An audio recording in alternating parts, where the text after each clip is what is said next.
야, 파스타를 왜 먹냐? 그 돈이면 시원한 물에 깍두기에 김치에 된장에 풋고추에 양파까지 주는 뜨끈한 국밥을 사 먹지. 국밥의 가성비를 예찬하시는 분들이 주로 하는 말인데요. 뭐라 그러더라? 국밥부 장관이라고도 그러던데 혹시 여러분 주변에도 이런 분들 계신가요? 그런데 최근 자동차계의 국밥이다 이렇게 불리는 자동차가 있습니다. 아이러니하게도 한때 성공의 동의어로 불리며 고급차의 대명사로 통용되던 차량인데요. 네, 그랜저입니다.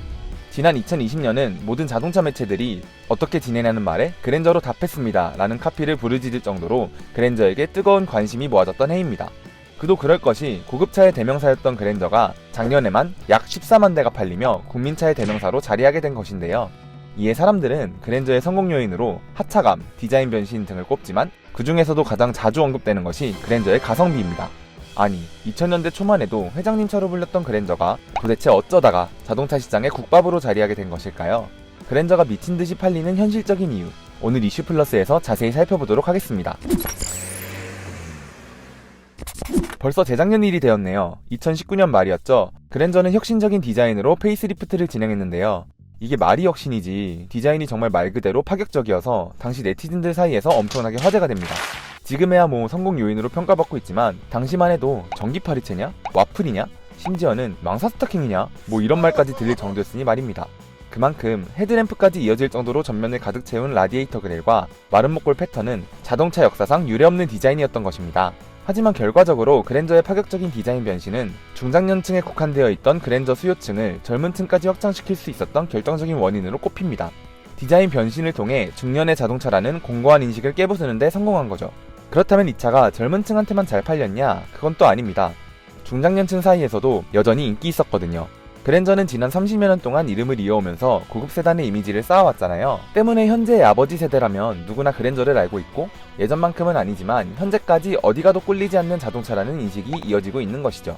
실제로 40, 50대 임원들이 법인차로 그랜저를 선택하는 경우가 많은데요. 그랜저와 함께 자라온 아버지 세대들이 임원이 되어 그랜저를 선택하고 있는 것이죠. 너무 과하지 않으면서도 오랫동안 명맥을 이어온 덕분에 법인차로 사용해도 체면이 깎이지 않는 그런 차량이니까요. 그런데 그랜저가 시장에서 성공할 수 있었던 가장 큰 이유로 꼽히는 것은 따로 있습니다. 바로 가성비인데요. 그랜저가 뛰어난 가성비를 발휘하며 자동차계의 국밥으로 불릴 수 있었던 것은 바로 현대차의 전략적인 가격 구성 때문이었습니다. 혹시 아반떼 사려다 그랜저 계약했습니다. 이런 얘기 들어보셨나요? 다소 과장이 섞인 말이긴 하지만 최근 국산차가 최고 트림 가격과 한 단계 윗급의 기본 트림 가격대를 겹치도록 출시하고 있는 것을 꼬집은 말인데요. 그런데 그것이 실제로 일어났습니다. 중형급 소나타와 K5의 최고 사양 트림 기본가는 각각 3,298만원, 3,151만원인데요. 그랜저 기본 트림의 가격은 3,294만원이에요. 네, 완벽하게 가격대가 겹치고 있죠. 더군다나 그랜저는 기본 트림부터 12.3인치 내비게이션이나 전자식 변속 버튼, 지능형 안전기능 등을 기본 사양 등으로 제공하고 있습니다. 속된 말로 깡통이지만 꽉 찬 깡통인 거죠. 거기에 과거에 비해 진입장벽이 낮아진 것도 판매량 견인에 한몫했습니다.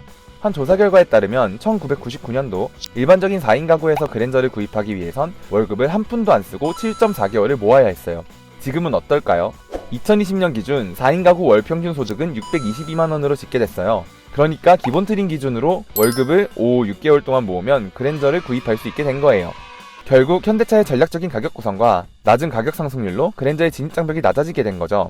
때문에 사람들 사이에서 그 돈이면 차라리 든든한 그랜저를 산다 이런 말이 나올 수 있었던 거예요. 그랜저 판매량에 대한 네티즌들의 반응도 살펴볼까요? 이것저것 다 따져보면 결국 국내에서 이 가격대에 그랜저만한 게 없더라. 굳이 소나타 옵션 넣고 탈 바엔 그랜저를 사는 게 낫다. 월급쟁이 마지노선은 딱 그랜저인 것 같다. 차급을 떠나 제일 만만하고 오래 버티는 차량이 그랜저다 등 운용 가능한 범위 내에서 가장 준수한 차량이라는 반응이 대부분이었어요. 결국 일반적인 4인 가구가 선택할 수 있는 가장 높은 차급에 위치한 것이 그랜저라는 인식이 있는 것이겠죠. 고급차로 통용되던 그랜저는 이제 제네시스 G80에 그 자리를 넘기고 가성비 좋은 그랜저로 멋지게 이미지 변신을 성공했습니다. 지난 30년에 이어 국민차라는 새로운 타이틀과 함께 앞으로의 30년도 꾸준히 사랑받으며 명맥을 이어갈 수 있을까요? 아마 불가능한 일은 아닐 것 같습니다. 뜨끈한 국밥이 사람들에게 꾸준히 사랑받는 것을 보면 말이죠. 그랜저가 성공할 수밖에 없었던 현실적인 요인, 혹시 여러분이 생각하시는 다른 이유가 있으신가요? 여러분의 의견 댓글을 통해 자유롭게 남겨주시면 감사드리겠습니다. 오토포스트 이슈플러스였습니다.